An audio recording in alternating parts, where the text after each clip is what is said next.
नगे च सुरेंद्रे च कौशिके पाद संस्पृशि निर्विशेष मनस्काय श्री वीर स्वामिने नमः। भगवती सूत्र में कहा गया है, मोहनिज कम्मा शरीर पयोग बंधे ऋणम भन्ते कस्य कम्मस्य उदएणम गोयमा तिब्ब कोहयाय तिब्ब मानयाय तिब्ब माययाय तिब्ब लोभयाय तिब्ब दंसन मोहनिज्जयाय तिब्ब चरित मोहनिज्जयाय मोहनिज कम्मा शरीर पयोग नामा एव कम्मस्य उदएणम मोहनिज कम्मा शरीर पयोग बंधे। प्रश्न कर्मों के बंध के संदर्भ में हो रहे हैं। 3 कर्मों की बात हो जाने के बाद अब चौथा मोहनीय कर्म है। प्रश्न किया गया, भन्ते मोहनीय कर्म शरीर प्रयोग बंध किस कर्म के उदय से होता है? मोहनीय कर्म क्यों बंधता है? मोहनीय कर्म बंध के जो कारण बताए गए हैं उनमें तीव्र क्रोध, तीव्र मान, तीव्र माया, तीव्र लोभ, तीव्र दर्शन मोहनीय, तीव्र चारित्र मोहनीय, मोहनीय कर्म शरीर प्रयोग नाम कर्म का उदय। मोहनीय कर्म जिसको 8 कर्मों में सबसे ज्यादा अहितकर निकृष्ट कहा जा सकता है, कोई ऐसा कहने के पीछे द्वेष का भाव नहीं होना, पर वो बात है कि सेनापति कह दें, प्रमुख कह दें, वह मोहनीय कर्म है। एक मोहनीय कर्म समाप्त हो जाए फिर 7 कर्मों को खत्म होते 3 कर्म तो बहुत ही जल्दी क्षीण हो जाते हैं, शेष 4 कर्म भी बस उसी जीवन के अंत तक, यानी उसके बाद जन्म नहीं होता और समाप्त हो जाते हैं। इसलिए यह मोहनीय कर्म मूल है, साधना में बाधक बनता है, तो मोहनीय कर्म मुख्यतया है बनने वाला। साधु को गिराने वाला है तो मोहनीय कर्म है, श्रावक को श्रावकत्व से च्युत करने वाला है तो मोहनीय कर्म है, सम्यक्त्वी को मिथ्यात्वी बनाने वाला है तो मोहनीय कर्म है, और मिथ्यात्वी को भी महापापी बनाने वाला है, घोर नरक में ले जाने वाला है, तो मोहनीय कर्म मुख्य भूमिका संभवतः अदा करता है। तो मोहनीय कर्म का बंध क्यों होता है? तीव्र क्रोध, तीव्र मान, तीव्र माया, तीव्र लोभ, इनसे मोहनीय कर्म का बंध हो जाता है। तीव्र दर्शन मोहनीय, तीव्र चारित्र मोहनीय और मोहनीय कर्म शरीर प्रयोग नाम कर्म का उदय। तो ये कारण जो बताए गए हैं, एक प्रश्न हमारे संतों के सामने, साधियों के सामने रखा जा सकता है कि तीव्र क्रोध मोहनीय कर्म बंध का कारण है, तो थोड़ा हल्का फुल्का क्रोध करे तो मोहनीय कर्म नहीं बंधता क्या? यह एक प्रश्न होता है। क्यों? आगम का पाठ जो है, तीव्र कोहयाय, तीव्र क्रोध, तीव्र मान, तीव्र माया, तीव्र लोभ। तो कोई पूछ ले कि मैं तीव्र तो क्रोध नहीं करता, थोड़ा डांटता हूँ, थोड़ा गुस्सा करता हूँ, थोड़ी गालियाँ देता हूँ, तो मेरे तो मोहनीय कर्म का बंध नहीं होगा ना। तो यह एक प्रश्न है। हालांकि आगमकाल ने तीव्र शब्द का प्रयोग किया है, तो तीव्र का प्रयोग क्यों किया गया? थोड़ा भी गुस्सा करे, किसी के थप्पड़ भी मार दी गुस्से में आकर के, तो क्या मोहनीय कर्म का बंध नहीं होगा? यह एक प्रश्न है। तो अब आगम का पाठ है और तीव्र शब्द यहाँ तीव्र दिया गया भी है, तो आगमकार ने कहा है, तो उसके पीछे क्या बात हो सकती है, यह एक प्रश्न है।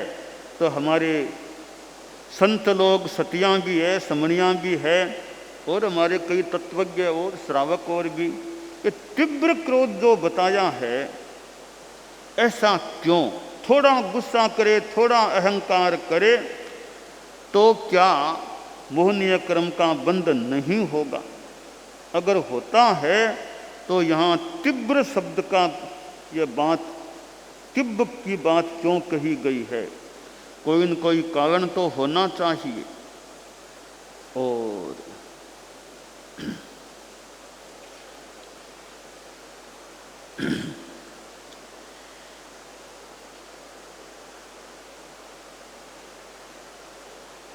इस कारण के संदर्भ में अगर हम जरा विचार करें, तो एक बात हो सकती है इसके पीछे कि यहाँ जो तीव्र शब्द का उपयोग किया गया है, कि तिब्ब दंसन मोह निजाय, तिब्ब तिब्ब शब्द का प्रयोग किया है। एक विचार इसका मुनि दिनेश कुमार जी को इस बारे में बताना चाहें, तिब्ब का प्रयोग क्यों किया गया? सामान्य कह देते कोह आए, कोह से, मान से, तिब्ब का प्रयोग क्यों किया गया यहाँ पर? कोई दिनेश जी बता सकते हैं? बहुत श्रुत परिषद के मेंबर हैं दिनेश मुनि, तत्व ज्ञान जानने वाले हो। बनते वैसे तो हमारा अंतिम यही सहारा है, अंतिम शरण तो गुरुदेव ही है, पर एक ऐसे ही अभी गुरुदेव ने कृपा कराई, यदि हो तो ऐसा जो स्थूल कषाय है, प्रवृत्तिजन्य कषाय है, उससे तो मोह कर्म का बंधन होगा ही होगा। और वो कितना ही तीव्र है, वो स्थूल है तो इसका मतलब तीव्र तो है ही है, और सूक्ष्म है, उसमें जरूरी नहीं है कि वो बंद हो ही। 10वें गुणस्थान में लोभांश रहता है, वो इतना सूक्ष्म हो जाता है, वहां फिर मोह कर्म का बंधन नहीं होता है। तो ये यदि हो तो, यदि हो जाए, और तो कोई गुरुदेव जैसे। हाँ, तो यह एक वैसे तो थोड़ा विषय बनता है। तो इतनी बात तो है कि 10वें गुणस्थान में वहाँ सूक्ष्म लोभांश है, वहाँ मोहनीय कर्म का बंध नहीं होता है। इसी प्रकार कोई अति सूक्ष्म क्रोध, अति सूक्ष्म माया, इनसे भी कर्म का बंध न हो, तो कोई ऐसा सिद्धांत हो तो बाकी तो केवल ही जाने। पर यह 10वें गुणस्थान वाली बात से थोड़ा समाधान मिल सकता है कि सूक्ष्म लोभांश से जैसे मोहनीय कर्म का बंध नहीं होता है, वैसे कोई विधि विधान हो कि सूक्ष्म क्रोध, सूक्ष्म मान, सूक्ष्म माया, इनसे भी मोह कर्म का कोई बंध न हो, बाकी जो भी तत्व हो। पर यहाँ कहाँ यही गया है, तीव्र क्रोध, तीव्र मान, तीव्र माया, तीव्र लोभ। तो अब ये जो मोहनीय कर्म बंध के कारण हैं, अब हमें यह ध्यान देना चाहिए कि ठीक है, शास्त्रकार की बात को हम थोड़ा सहारा बना लें कि शास्त्रकार ने तिब्ब कोहयाय कहा है, आगे तिब्ब मानयाय आदि कहा है, तो कम से कम तीव्र गुस्सा तो न करें, थोड़ा बहुत गुस्सा मान लो। हम व्यवहार की दृष्टि से चिंतन करें, बात करें कि ठीक है, एकदम वीतराग तो मान लो है नहीं, 13वां गुणस्थान तो है नहीं, 12वां गुणस्थान है अभी है नहीं, मान लो, तो फिर भी कभी आगम काल ने जो कहा कि तीव्र गुस्सा तो मत करो, थोड़ी बहुत कड़ाई भी कर ली, थोड़ा डांट भी दिया, थोड़ा कह भी दिया, तो तीव्र गुस्सा तो मन में न आए, तीव्र अहंकार तो न आए, तीव्र माया न आए। हम तीव्रता से बचें। परिवार में आप लोग रहते हैं, मान लो पिता कभी पुत्रों को थोड़ा उड़मा भी दे दे, थोड़ा कभी डांट भी दे, थोड़ी शिक्षा देने के रूप में मान लो थोड़ा गुस्सा आ गया, थोड़ा डांट दिया, तो थोड़ा तो मान लो फिर भी गृहस्थ है, जीवन है, तो तीव्र गुस्सा तो न आए। एकदम लाल पीला होकर के गालियां गालियां शुरू हो जाए, लड़ाई झगड़ा शुरू हो जाए, कलह हो जाए, बोलारा हो जाए, तू मैं बेटा बाप को तू बोलना शुरू कर दे, इतना गुस्सा तो नहीं आए। तो हमें भगवती सूत्र के इस सूत्र से, जो 8वें शतक का 424वां सूत्र है, यह प्रेरणा लें कि बढ़िया तो है थोड़ा भी गुस्सा न आए। तो इतनी तो मान लो अभी स्थिति नहीं है कि व्यवहार में जीते हैं, कुछ गुस्सा आ भी जाए तो इतना ध्यान रखें कम से कम कि तीव्र आवेश न करें, तीव्र गुस्सा न करें। वह एक पंक्ति आती है, क्रोध माहे हल फलियो, जाने भाड़मा शू चणो उछलियो। संभवतः आचार्य भिक्षु के साहित्य में कहीं यह हो सकता है, यह पद्यांश, क्रोध माहे हल फलियो, जाने भाड़मा शू चणो उछलियो। हम काल्पनिक उदाहरण भी ले सकते हैं, कुछ वास्तविक भी हो सकता है। एक दुकानदार बैठा था, दुकान में बैठा था, दुकान में बैठा था और कोई यूँ बैलगाड़ी कोई यूँ इधर से आ रही थी, तो वो बैलगाड़ी कोई दुकान के सामने उस बैलगाड़ी वाले आदमी ने खड़ी कर दी। तो दुकानदार बोला भी यहाँ से हटाओ, यहाँ मेरे ग्राहक आते हैं, लोग आते हैं, तो यहाँ से गाड़ी को हटाओ। तो वो बोला जी ये तो आम रास्ता है, तुम्हारा क्या अधिकार है, तुम्हारी दुकान तुम्हारी है, ये रोड तो आम रास्ता, तुम कौन कहने वाले हो मुझे कि गाड़ी हटाओ, मैं गाड़ी क्यों हटाऊंगा, थोड़ा मेरे काम में यहीं रुकूंगा मैं। तो दुकानदार कहा नहीं देखो मेरे दिक्कत हो रही है, मेरे ग्राहक आ नहीं पा रहे हैं, ये बीच में गाड़ी आ गई है तुम्हारी। कहा नहीं साहब मैं क्यों हटाऊंगा। यूँ वो थोड़ी आपस में बात हो रही थी, इतने में दुकानदार को इतना गुस्सा आया, वो उछल करके उस गाड़ी के ऊपर जाके पड़ा, क्यों हटाते नहीं हो, हटा, उछल करके जाकर के गाड़ी पर पड़ा, अपनी दुकान से उछल के यूँ उधर आया।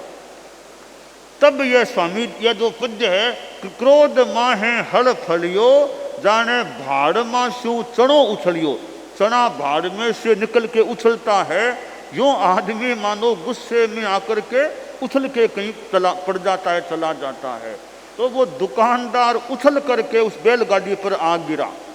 तो इतना तेज गुस्सा हमें नहीं आना चाहिए, हम ऐसा ज़्यादा मार पीट जैसा हो जाए, बोलने में तू गालियाँ ऐसा हो जाए, छोटे बड़े को भी तू बोलना शुरू कर दे, छोटी भाषा में बोलना शुरू कर दे, पिता को भी तुच्छ छोटी भाषा में बोलना शुरू कर दे, तो इतना गुस्सा नहीं आना चाहिए। ज़्यादा अहंकार, थोड़ा बहुत तो मान लो आदमी है, कुछ अहंकार मन में आ जाए, कुछ वाणी में कभी आ जाए, तो ज़्यादा घमंड का प्रयोग नहीं करना चाहिए। अब माया है, ऐसी माया नहीं कि दूसरे का बड़ा नुकसान हो जाए, तो माया की वृत्ति न रहे, लोभ भी अति न हो, अति लोभ हो न कर्तव्य है, अति लोभ न हो। तो हमें भगवती सूत्र में ये जो मोहनीय क्रम प्रयोग बंद के कारण बताए गए हैं, उसमें तिब्ब शब्द है ये। तो आगम काल ने तो जिस किसी परिप्रेक्ष्य में कहा होगा, हम ये शिक्षा ले सकते हैं कि आगम की वाणी है तिब्ब को हयाए, तो तीव्र गुस्सा हमें नहीं करना चाहिए, तीव्र अहंकार, तीव्र माया, तीव्र लोभ, ये तीव्र नहीं करने चाहिए। तो मंद गुस्सा भी तीव्रतर भी हो जाए, तीव्रतम भी हो जाए, इधर मंद मंदतर मंदतम भी हो जाए।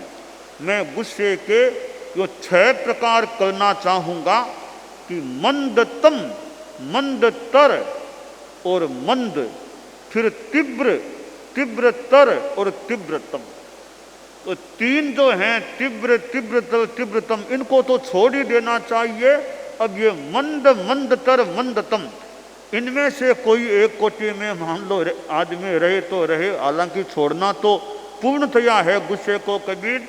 तो कम से कम तीव्र वाले 3 भांगे हैं वो तो बिल्कुल ही दूर रहें। ये मंद वाले हैं तो मंदतर, मंदतम और भी बढ़िया, पर मंद तक भी मान लें, सा जो आ रहा है, कोई गुस्सा थोड़ा आ जाता है तो मंद है तो उसको मंदतर करने का, मंदतर है तो मंदतम करने का हम प्रयास करें।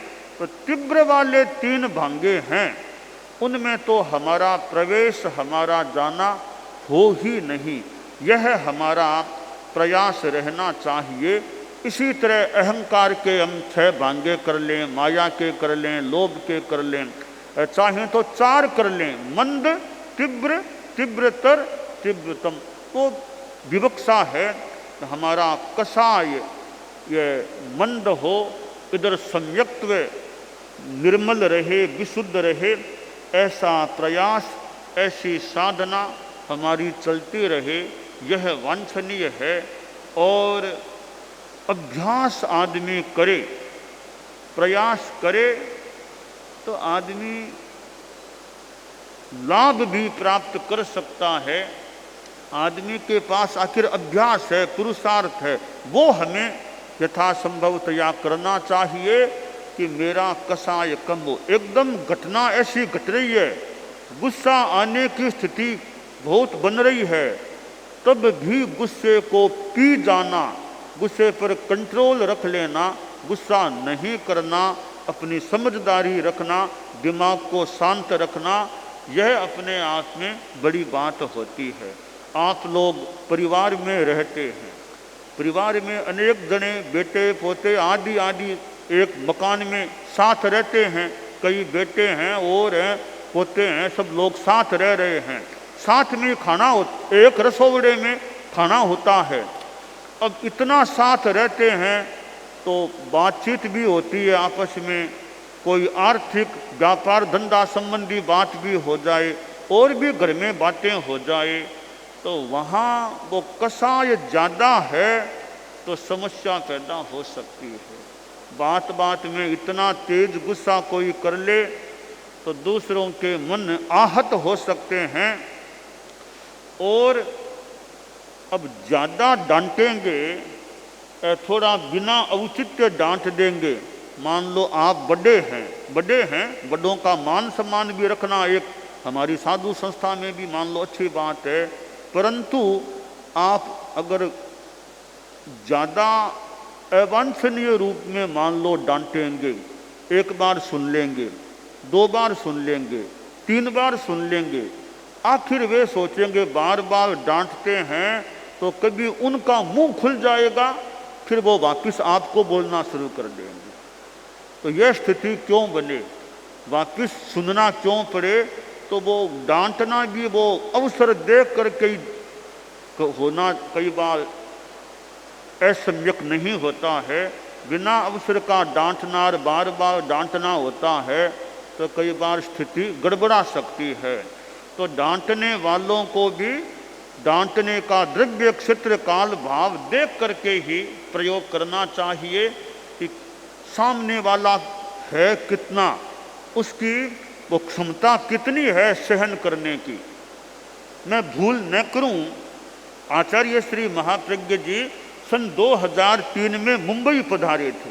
मुंबई मर्यादा महोत्सव भी हुआ था, मेरी भूल न हो तो एक श्रावक को गुरुदेव ने थोड़ा सा यो उलाहना सा संभवतः दिया था, थोड़ा कड़ा फरमाया था। बाद में कोई बात चली, उसको कड़ा कहा बात हुई, तो आचार्य श्री ने एक बड़ी महत्वपूर्ण बात फरमाई कि कड़ा भी पात्र को देख करके ही कहना चाहिए। कि कड़ा कहना हो तो पात्र को देख करके ही कड़ा कहना चाहिए। हर किसी को कड़ा कहने में उल्टा नुकसान हो जाए, तो आदमी पात्र है, सहन करने वाला है, उसी को कड़ा उलाहना कड़ी बात कही जा सकती है। कच्चे बच्चे को कड़ी बात कह देंगे वो और ज़्यादा कहीं खराब हो जाएगा, कहीं भाग जाएगा, छोड़ देगा, चला जाएगा। तो कड़ा कहना भी पात्र कोई हो सकता है। तो एक श्रावक को उन्होंने संभवतः थोड़ा फरमाया था, फिर फरमाया कि कड़ा भी आदमी को देखकर ही कहा जा सकता है।